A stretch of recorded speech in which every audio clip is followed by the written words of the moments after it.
রাজনীতির মাঠে আওয়ামী লীগ জাপার অনুপস্থিতির সুযোগ পাচ্ছে জামায়াত। লাইমলাইটে এলেও ভোটে জেতার সম্ভাবনা দেখছেন না মির্জা ফখরুল। দেশে দক্ষিণ পন্থা উত্থানের শঙ্কা।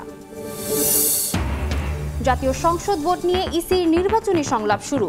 সুষ্ঠু ও সুন্দর ভোট করতে প্রতিশ্রুতিবদ্ধ কমিশন, জানালেন সিইসি। নেওয়া হচ্ছে সব ধরনের প্রস্তুতি।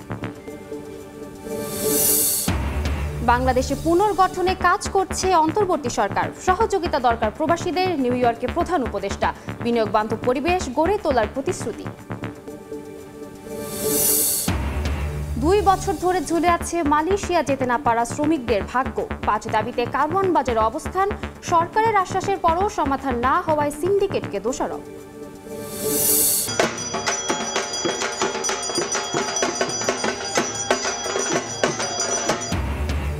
মহাষষ্ঠীতে কল্পারম্ভের মধ্য দিয়ে শারদীয় দুর্গোৎসব শুরু। মণ্ডপে মণ্ডপে পূজা অর্চনা, ভক্ত দর্শনার্থীর ভিড়, নিরাপত্তা জোরদার।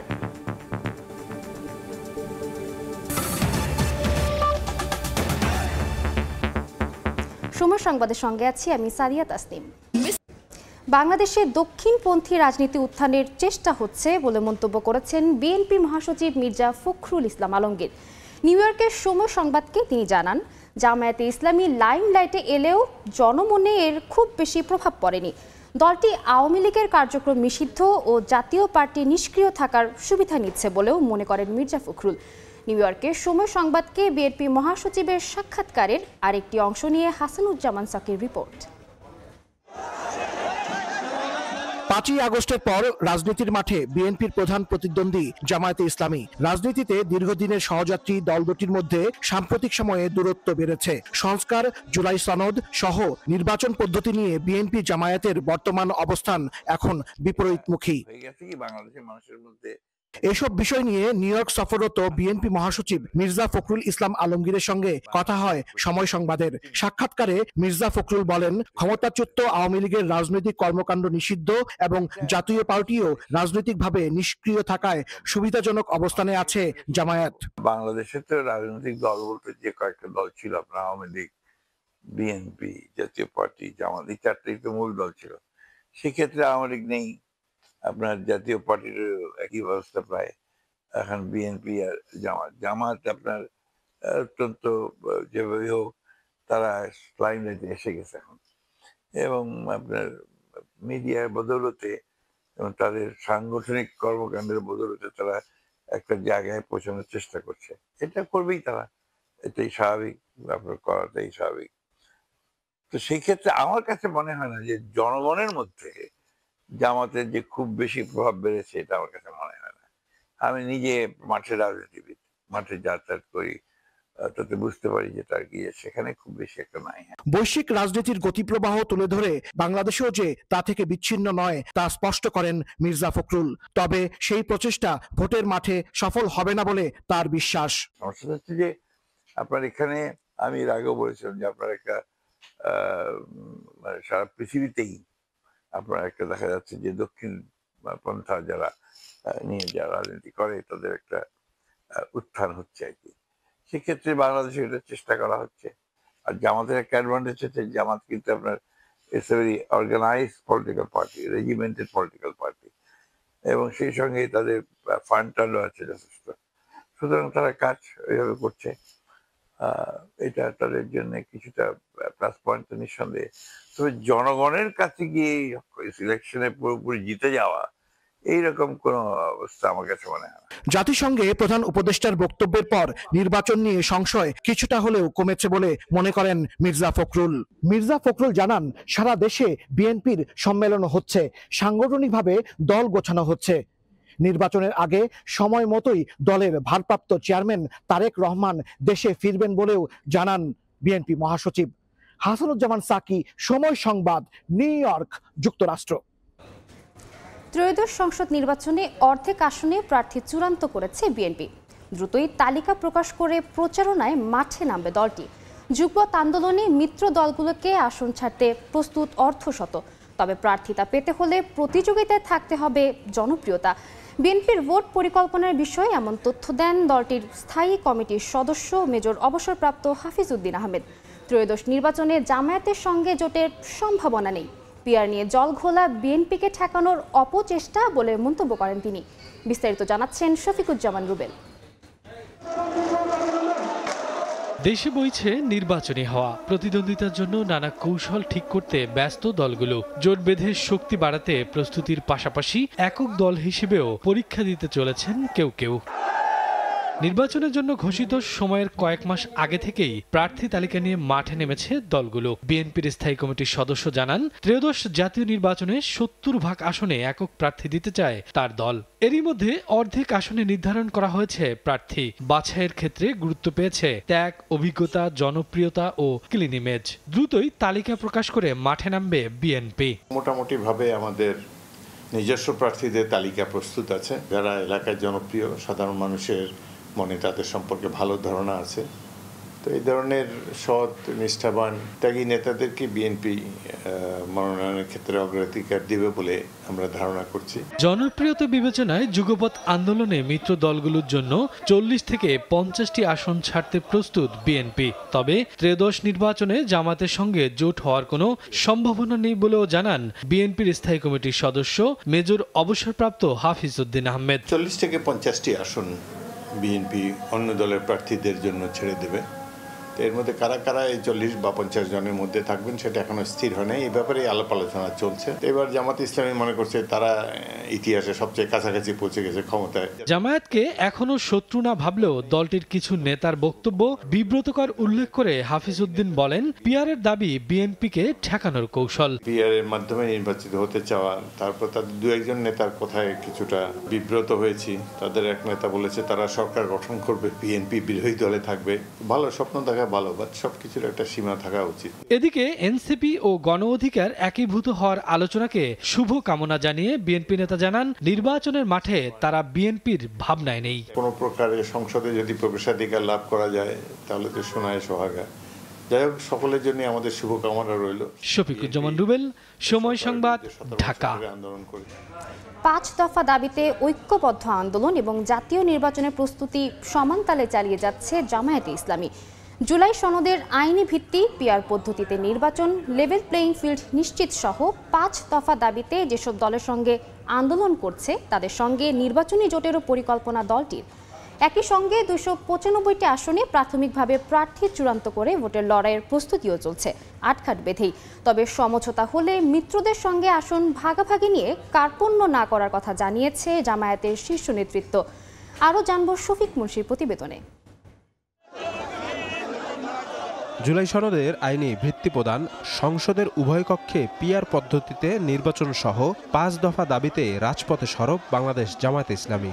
১৮ সেপ্টেম্বর আরও ৭টি দলের সঙ্গে ঐক্যবদ্ধ কর্মসূচির অংশ হিসেবে রাজধানীতে বিক্ষোভ ও সমাবেশ করেছে দলটি। এরপর ধারাবাহিকভাবে বিভাগীয় পর্যায় থেকে শুরু করে জেলা উপজেলা পর্যন্ত কর্মসূচি পালন করেছে তারা। আন্দোলনের মাঝেই আগামী জাতীয় নির্বাচনের জন্য ২৯৫টি আসনে প্রাথমিকভাবে প্রার্থী চূড়ান্ত করেছে জামায়াত। যে কোনো পরিস্থিতিতে প্রার্থী পরিবর্তন হতে পারে এমন শর্তে মাঠে কাজ করার জন্য একে একে মনোনয়ন প্রত্যাশীদের গ্রিন সিগন্যাল দিচ্ছে দলটি। কিভাবে সংগঠন পরিচালিত হয়। জামায়াতের সিনিয়র নায়েবে আমির মোহাম্মদ মুজিবুর রহমান সময় সংবাদের মুখোমুখি হয়ে জানান, তৃণমূল থেকে নেতাকর্মীদের মতামতের ভিত্তিতে এবং গণতান্ত্রিক প্রক্রিয়ায় মনোনীত করা হয়েছে সম্ভাব্য প্রার্থীদের। আমরা কতটা নির্বাচন করব বা সমঝোতা করব কি করব না, পরিবেশ পরিস্থিতি বলে দিবে। আমরা আমাদের চিন্তার দৃষ্টিকোণ থেকেই সব আসনকে আমরা দীর্ঘদিন ধরেই চাষাবাদের মধ্যে রেখেছি। আমরা নির্বাচনের প্রস্তুতিও চালাচ্ছি, আমাদের দাবির পক্ষে আওয়াজ উঠছে। তবে আগামী নির্বাচনে আসন সমঝোতার মাধ্যমে জোট গঠনে আগ্রহী জামায়াত। এক্ষেত্রে সর্বোচ্চ ছাড় দিতেও প্রস্তুত দলটি। জোট হইতে হবে নট নেসেসারি, এইটা সমঝোতাও হতে পারে, আন্ডারস্ট্যান্ডিং। মানে একটা জায়গায় একটা ইসলামী ক্যান্ডিডেট বা প্রার্থী থাকবে, সমঝোতায় আমরা যদি পৌঁছতে পারি তখন সেখানে আলাপ আলোচনা করে আমাদের এটা তাদেরকে ছাড় দেওয়ার ব্যাপারে সর্বোচ্চ ছাড় দিয়ে হলেও আমরা ইসলামী সমঝোতা নিয়েই নির্বাচন করতে চাই। নির্বাচন কমিশনের সীমানা জটিলতা ইস্যুতে 2টি আসনে প্রার্থী চূড়ান্ত করেনি জামায়াত। এছাড়া কৌশলগত কারণে 3টি আসনে এখনো নিশ্চিত করা হয়নি প্রার্থী। আমরা দেশটাকে নির্বাচনমুখী রাখতে চায়। শফিক মুন্সি, সময় সংবাদ, ঢাকা। অন্য প্রসঙ্গ, শেখ হাসিনা, আসাদুজ্জামান খান কামাল সহ 3 জনের বিরুদ্ধে জুলাই হত্যাযজ্ঞ মামলার সর্বশেষ সাক্ষ্য গ্রহণ শুরু হয়েছে। সাক্ষ্য দিচ্ছেন মামলার মূল তদন্ত কর্মকর্তা মোহাম্মদ আলমগীর। আন্তর্জাতিক অপরাধ ট্রাইব্যুনাল 1-এ 54তম সাক্ষী হিসেবে এর সাক্ষ্য গ্রহণ হচ্ছে।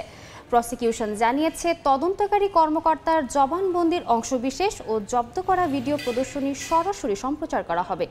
এর আগে 24 সেপ্টেম্বর এ মামলার 22তম দিনের সাক্ষ্য গ্রহণ ও জেরা শেষ হয়। ওই দিন সাক্ষ্য দেন বিশেষ তদন্ত কর্মকর্তা ও প্রসিকিউটর তানভীর হাসান জোহা। তদন্তকালে সাবেক প্রধানমন্ত্রী শেখ হাসিনার 69টি অডিও ক্লিপ ও 3টি মোবাইল নম্বরের সিডিআর বা কল ডিটেল রেকর্ড জব্দ করেন তানভীর জোহা। সাক্ষ্য গ্রহণ শেষে তিনি 5টি অডিও কথোপকথন সম্বলিত 3টি সিডি ট্রাইব্যুনালে দাখিল করেন। পরে সেসব ফোনালাপ শোনানো হয়।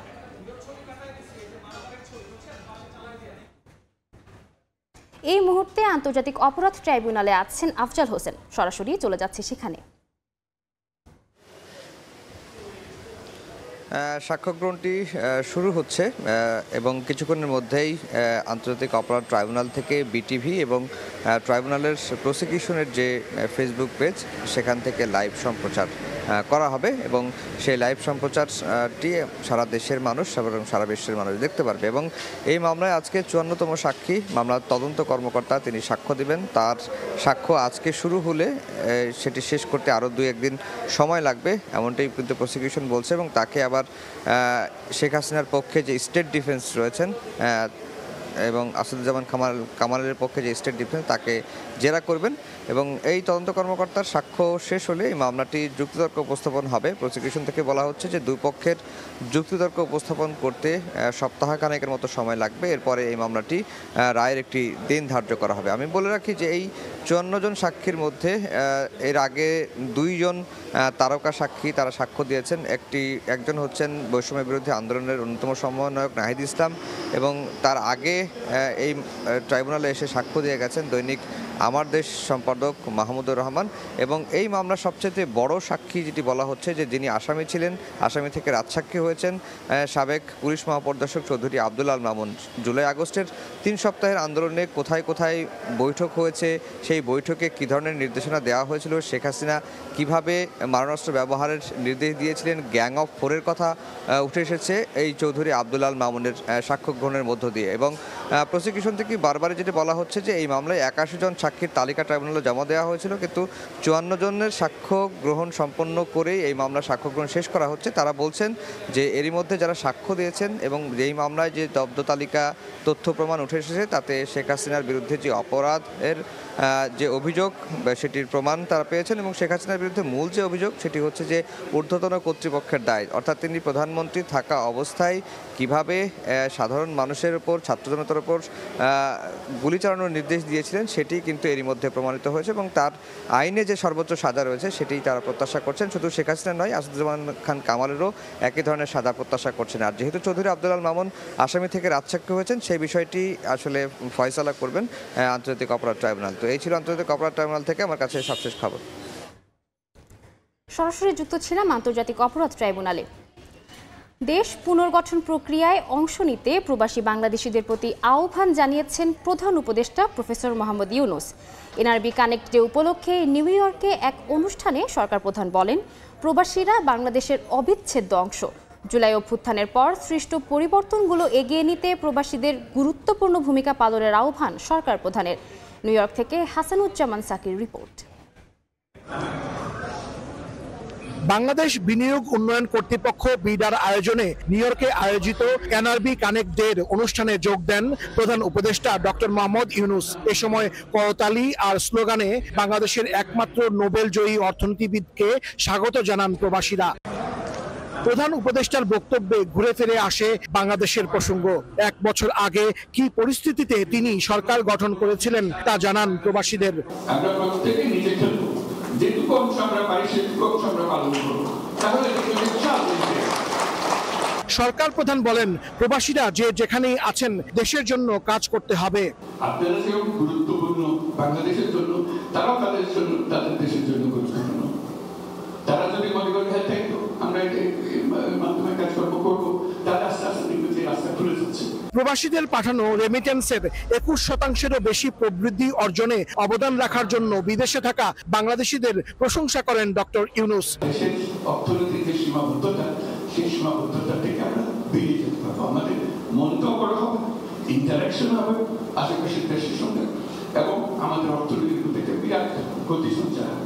জাতিসংঘের অধিবেশনের মতোই এই অনুষ্ঠানেও প্রধান উপদেষ্টার পাশে ছিলেন সফরসঙ্গী বিএনপি, জামায়াত ও এনসিপির নেতারা। তারা বাংলাদেশ প্রশ্নে সবাইকে এক থাকার ওপর জোর দেন। আমরা কমিটেড যে আমরা এই সংস্কার কমিশনগুলো আমরা আমাদের অবদান রাখার চেষ্টা করছি রাজনৈতিক দল হিসেবে, এবং যতটা সম্ভব আমরা কাজ করছি। বাংলাদেশ এখন আগের জায়গায় আর ফিরে যাবে। আমাদের ইউথের ভিতরে একটা বিষয় এখানে আমরা দেখতে পাচ্ছি যে তারা they wants a positive move, they wants a change. বাংলাদেশের মানুষ বাংলাদেশ পছন্দ করে, সেই বাংলাদেশ ফিরে পারে আপনারা নতুন নেতৃত্ব বুঝে দিতে আপনারা অগ্রণী ভূমিকা পালন করবেন। জাতিসংঘে 11 দিনের সফরে এসে 8ম দিনে প্রবাসীদের নিয়ে অনুষ্ঠান করলেন প্রধান উপদেষ্টা ডক্টর মোহাম্মদ ইউনূস। ক্ষমতা গ্রহণের পর এবার নিয়ে দ্বিতীয়বারের মতো নিউ ইয়র্কে এলেও এই প্রথম যুক্তরাষ্ট্রের প্রবাসীরা সরকার প্রধানকে কাছ থেকে দেখার সুযোগ পেলেন। আর ডক্টর মোহাম্মদ ইউনূস বললেন, দেশের জন্য সব সময় প্রবাসীরা খুবই গুরুত্বপূর্ণ, তাই দেশের কল্যাণে সবাইকে ঐক্যবদ্ধ হয়ে কাজ করার আহ্বান জানান প্রধান উপদেষ্টা। হাসানুজ্জামান সাকি, সময় সংবাদ, টাইমস স্কয়ার, নিউ ইয়র্ক। সময় সংবাদে আরো থাকছে। চাঁপাইনবাবগঞ্জ, রাজশাহী ও নাটোর থেকে ঢাকাগামী বাস চলাচল বন্ধ। টানা 3 দিনের ধর্মঘটে অচল উত্তরের 3 জেলা। দুর্ভোগে যাত্রীরা। থমথমে খাগড়াছড়ি। 144 ধারা জারি। সুষ্ঠু, সুন্দর এবং নিরপেক্ষ ভোট করতে ইসি প্রতিশ্রুতিবদ্ধ। নির্বাচনী সংলাপের উদ্বোধনী অনুষ্ঠানে এমন মন্তব্য করলেন প্রধান নির্বাচন কমিশনার এএমএম নাসির উদ্দিন। বলেন, সুষ্ঠু নির্বাচন আয়োজনে সংলাপ গুরুত্বপূর্ণ ভূমিকা পালন করবে। জাতীয় সংসদ নির্বাচনকে সামনে রেখে আজ থেকে নির্বাচনী সংলাপ শুরু করছে নির্বাচন কমিশন। দিনের প্রথম ভাগে সুশীল সমাজের প্রতিনিধিদের দিয়ে আনুষ্ঠানিক সংলাপ শুরু করে সাংবিধানিক প্রতিষ্ঠানটি। 27 জন সুশীল সমাজের প্রতিনিধির মধ্যে নির্বাচন কমিশনের ডাকে সাড়া দেন 13 জন। বাস্তবতা এবং প্রত্যাশার মধ্যে ফারাক থাকায় ইসির ওপর বাড়তি চাপ রয়েছে বলে মনে করেন সুশীল সমাজের প্রতিনিধিরা।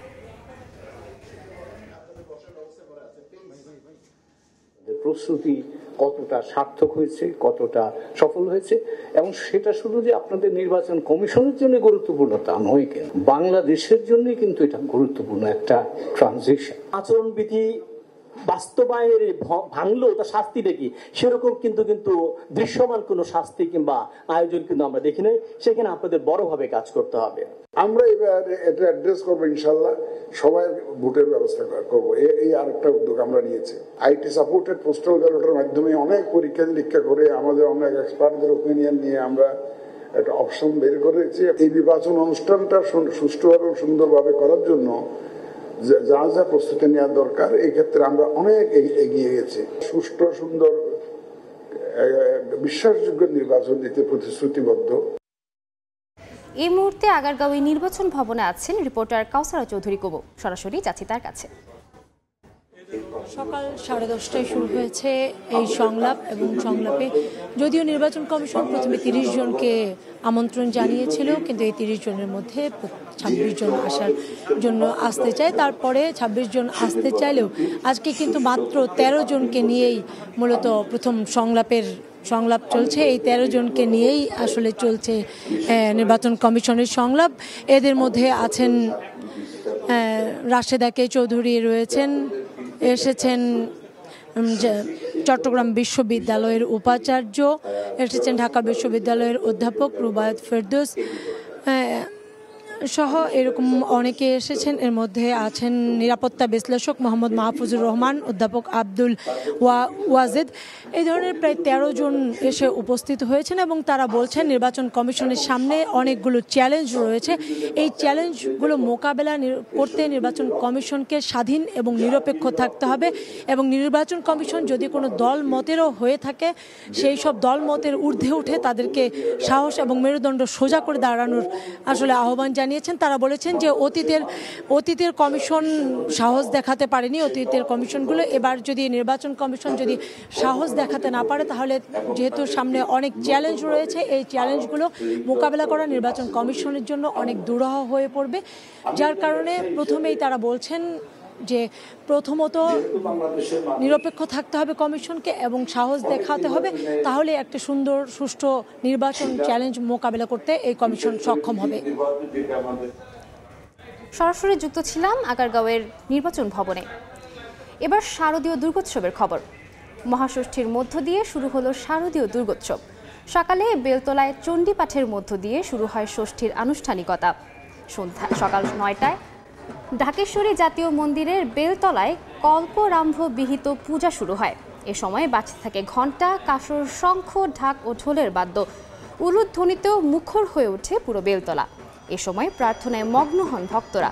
এদিকে সকাল থেকেই রাজধানী সহ সারা দেশের পূজা মণ্ডপগুলোতে ভিড় করেন ভক্ত ও দর্শনার্থীরা। দুর্গোৎসবকে কেন্দ্র করে সারা দেশের মণ্ডপগুলোতে নিরাপত্তা ব্যবস্থা জোরদার করা হয়েছে। সিসিটিভি ক্যামেরার আওতায় আনা হয় মণ্ডপ ও এর আশপাশের এলাকা। এই মুহূর্তে রাজধানীর ঢাকেশ্বরী মন্দিরে আছেন উম্মে হানি এবং ব্রাহ্মণবাড়িয়ায় আছেন সহকর্মী উজ্জ্বল চক্রবর্তী। প্রথমেই যাচ্ছি হানির কাছে।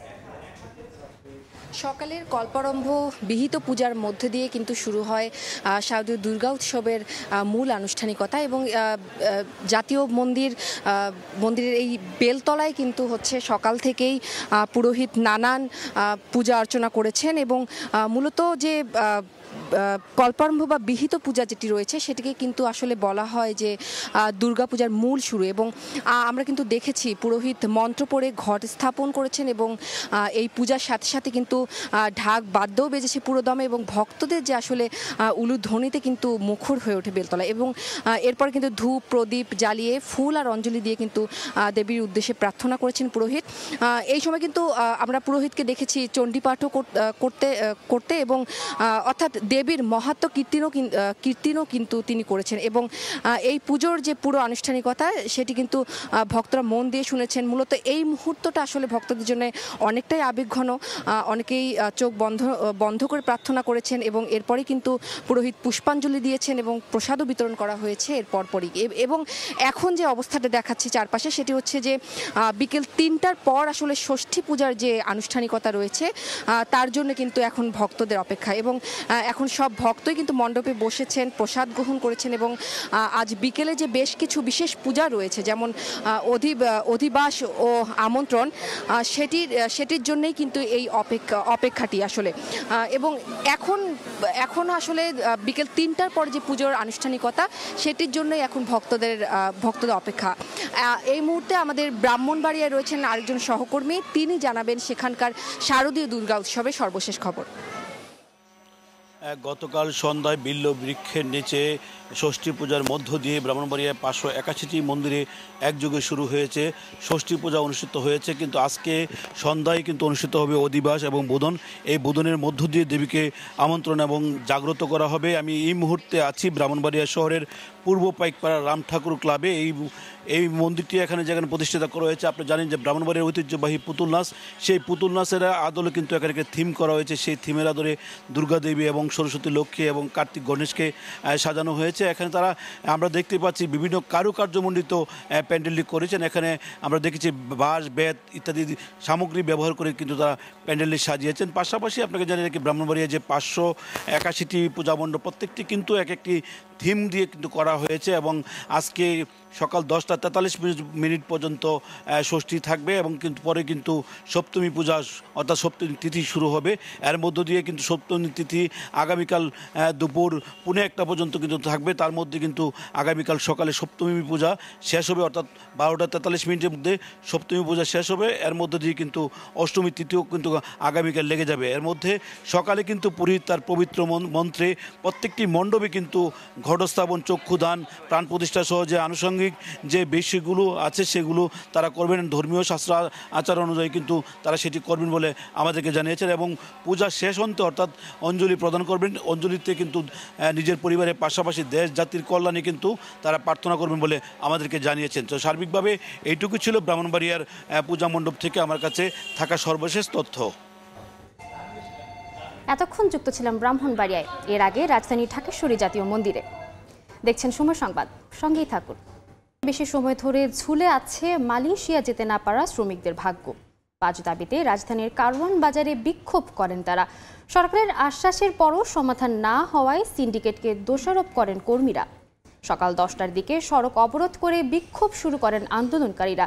ভিসা থাকার পরও টিকিট সিন্ডিকেটের কারণে মালয়েশিয়া যেতে পারেননি বলে দাবি তাদের। জানান, অনেকেই 2-3 বছর ধরে অপেক্ষায় থাকলেও মালয়েশিয়া যাওয়ার কোনো সুরাহা হয়নি। অন্তর্বর্তী সরকারের আশ্বাসের পরও এই সমস্যার সমাধান হয়নি বলেও জানাচ্ছেন তারা। এক একজন 5 থেকে 8 লাখ টাকা খরচ করার পরও নতুন করে টাকা দাবি করা হচ্ছে। ট্রেনিংয়ের নামে নানা হয়রানি করা হচ্ছে বলেও অভিযোগ আন্দোলনকারীদের। পরে ডিএমপির রমনা বিভাগের উপকমিশনার মাসুদ আলমের আশ্বাসে প্রবাসী কল্যাণ ও বৈদেশিক কর্মসংস্থান মন্ত্রণালয়ের সচিবের সঙ্গে আলোচনা করতে যান আন্দোলনকারীদের 8 সদস্যের প্রতিনিধি দল।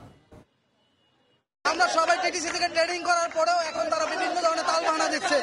6 লক্ষ টাকা দিয়ে আমরা বাড়ি ঘর সারা, আমরা ফার্স্টে 6 লাখ টাকা দিছি, বুয়েসাল থেকে মেসেজ দিছে 70,000 টাকা দিয়ে নেব, তারপরে বলতেছে 1,62,000 টাকা, তারপরে আমাদেরকে রিটার্ন মানা করতেছে। চট্টগ্রাম শিক্ষা বোর্ডে অভিযান চালাচ্ছে দুদক। বিস্তারিত জানাতে সেখানে আছেন রিপোর্টার পার্থ প্রতিম বিশ্বাস। সরাসরি যাচ্ছি তার কাছে। আমরা এখন আছি চট্টগ্রাম শিক্ষা বোর্ডে, এখানে অভিযান পরিচালনা করছে দুদক। কিছুক্ষণ আগে কিন্তু চট্টগ্রাম শিক্ষা বোর্ডে এসেছেন দুদকের একটি টিম এবং আমরা দেখছি শিক্ষা বোর্ডের চেয়ারম্যানের সাথে কথা বলেছেন, যিনি পরীক্ষা নিয়ন্ত্রক, তার সাথে কথা বলেছেন এবং বিভিন্ন কর্মকর্তার সাথে কিন্তু এই মুহূর্তে আমরা দেখছি দুদকের যারা ঊর্ধ্বতন কর্মকর্তা রয়েছে তারা এখানে কথা বলছেন। তবে চট্টগ্রাম শিক্ষা বোর্ডে বিভিন্ন জালিয়াতির বা বিভিন্ন ধরনের নানা দুর্নীতির ঘটনা কিন্তু সাম্প্রতিক সময়ে ঘটেছে। তবে এর মধ্যে চট্টগ্রাম শিক্ষা বোর্ডে এসএসসি পরীক্ষার যে 35টি খাতা পুনর্নিরীক্ষার জন্য আবেদন করা হয়েছিল সেখানে জালিয়াতি হয়েছে এমন অভিযোগের ভিত্তিতে কিন্তু আজকে তদন্ত করতে এসেছে দুদকের একটি টিম। সেক্ষেত্রে আপনারা দেখতে পাচ্ছেন তারা শিক্ষা বোর্ডের বিভিন্ন কর্মকর্তার সাথে কিন্তু কথা বলছেন বা তথ্য যাচাই করে দেখছেন।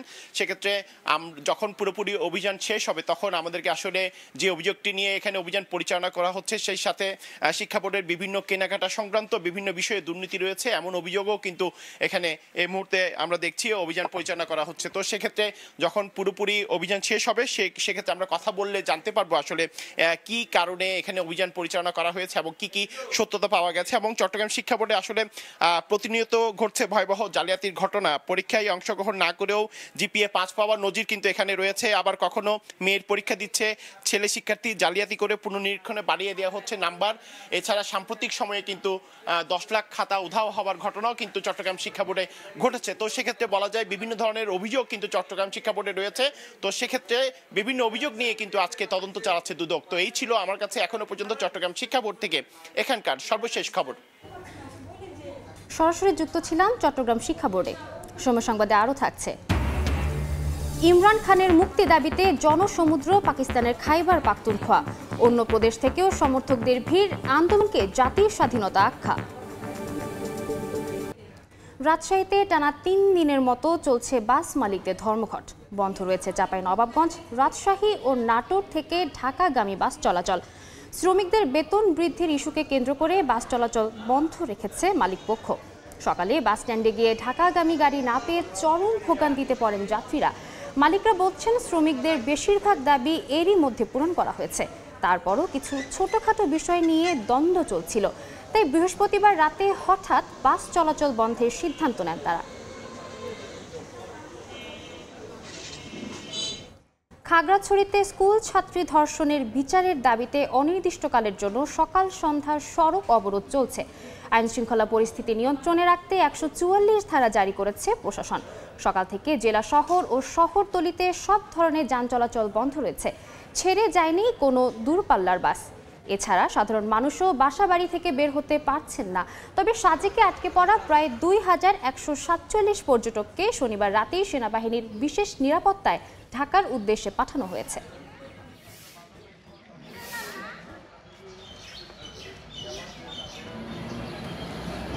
শারদীয় উৎসবকে ঘিরে ফ্যাসিবাদী আমলের মতো কেউ যাতে সাম্প্রদায়িক পরিস্থিতি সৃষ্টির অপচেষ্টা করতে না পারে সে ব্যাপারে সতর্ক থাকতে আইন শৃঙ্খলা বাহিনীর প্রতি আহ্বান জানিয়েছেন বিএনপির ভারপ্রাপ্ত চেয়ারম্যান তারেক রহমান। এক ভিডিও বার্তায় দুর্গাপূজা উপলক্ষে সনাতন ধর্মের মানুষদের শুভেচ্ছা জানান তিনি। আমি শারদীয় দুর্গাপূজা উপলক্ষে দেশের হিন্দু সম্প্রদায়কে জানাই আন্তরিক শুভেচ্ছা। ধর্মীয় উৎসব পালন করবে।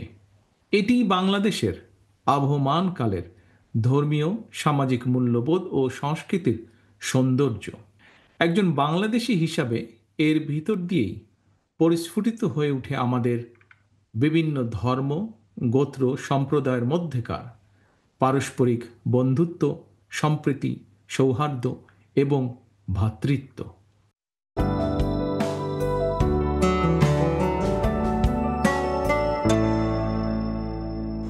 দেখে নেব এখনকার বাতাসের মানসূচক।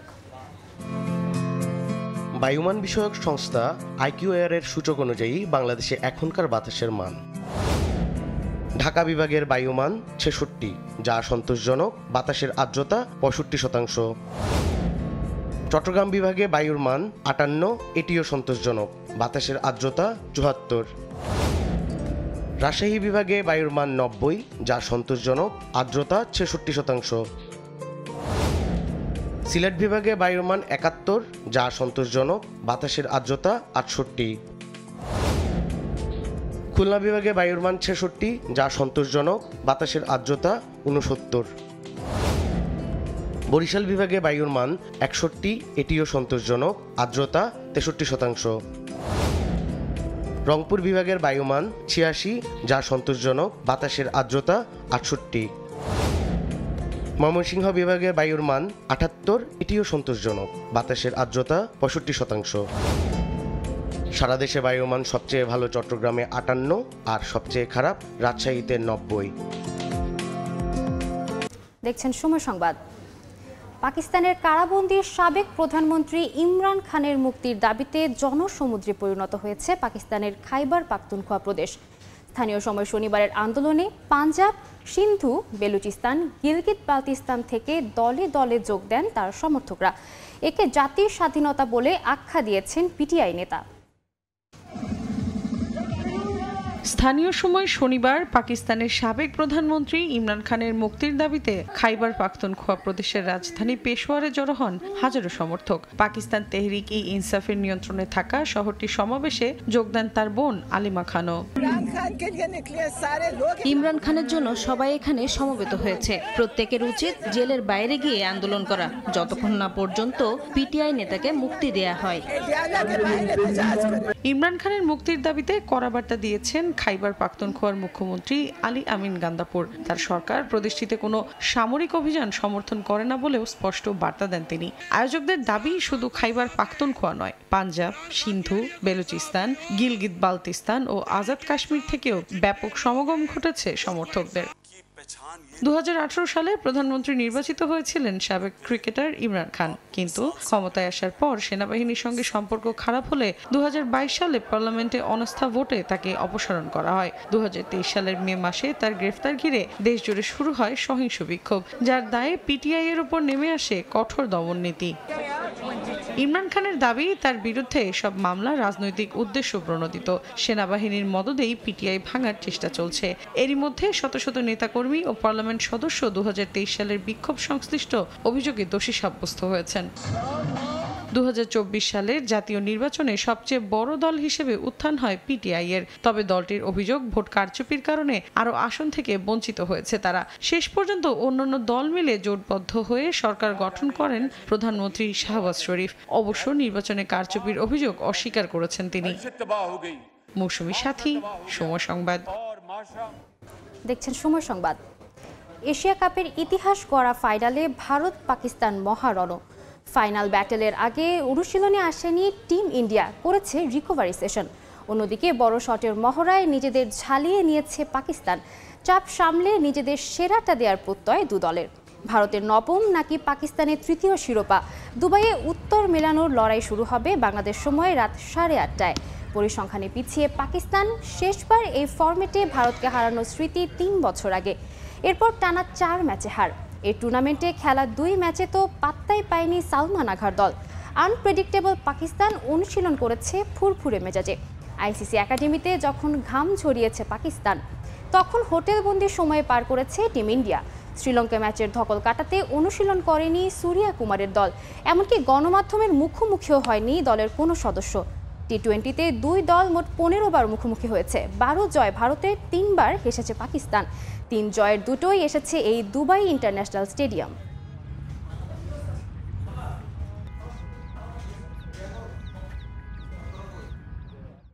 সময় সংবাদের শীর্ষ সংবাদগুলো জানিয়ে দিচ্ছি আরেকবার। রাজনীতির মাঠে আওয়ামী লীগ জাতীয় পার্টির অনুপস্থিতিতে সুযোগ পাচ্ছে জামায়াত। দলটি লাইমলাইটে এলেও ভোটে জেতার সম্ভাবনা দেখছেন না মির্জা ফখরুল। শেখ হাসিনার বিরুদ্ধে জুলাই হত্যাযজ্ঞ মামলার সর্বশেষ সাক্ষীর সাক্ষ্য গ্রহণ শুরু। ট্রাইব্যুনাল থেকে চলছে সরাসরি সম্প্রচার।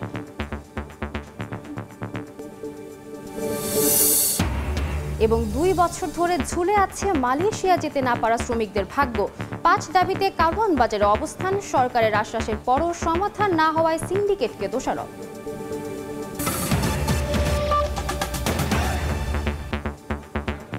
এই ছিল সময় সংবাদে। খেলার সময়ের সঙ্গে থাকবেন তারেক হাসান শিমুল। ধন্যবাদ তাসনিম। খেলার সময় নিয়ে ফিরছি কিছুক্ষণ পর, সঙ্গে থাকুন সময়ের।